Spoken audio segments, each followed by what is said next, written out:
Hi అండి, అందరికీ welcome my to channel Sri Anand Brindavanam. ఈరోజైతే నేను సొరకాయ పులుసు పెడుతున్నాను. ఎలా పెడుతున్నాను మీకు కూడా చూపిస్తాను.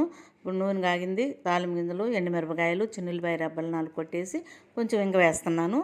ఇంగువ, మెంతిపొడి, చిన్నులపాయ రెబ్బలు వేస్తే పులుసు కూరలో చాలా బాగుంటుంది, టేస్ట్ వస్తుంది, జలుబు కూడా చేయదు.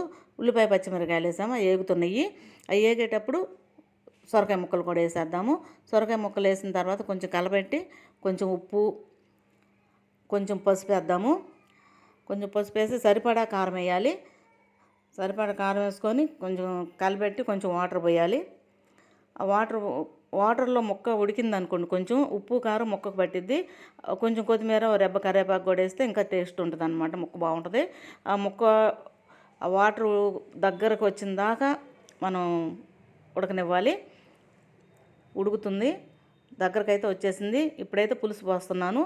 పులుసు పోసినాక మనం ఉప్పు కారం అన్నీ ఒకసారి చూసుకుంటే, సరిపోకపోతే కొంచెం వేసుకోవచ్చు. పులుపు కూడా చూసుకొని కొంచెం వాటర్ పోయాలి. నేనైతే కొంచెం వాటర్ పోస్తున్నాను. పోసిన తర్వాత కొంచెం కలబెట్టి ఉడకనిద్దాము. ఉడుకుతుంది. ఇప్పుడైతే ఒక స్పూన్ బెల్లం వేస్తున్నాను లాస్ట్లో.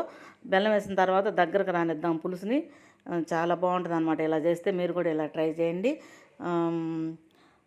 ఈ వీడియో నచ్చితే లైక్ చేయండి, షేర్ చేయండి, సబ్స్క్రైబ్ చేసుకోండి, కామెంట్ చేయండి మీరు ఎలా చేస్తారో.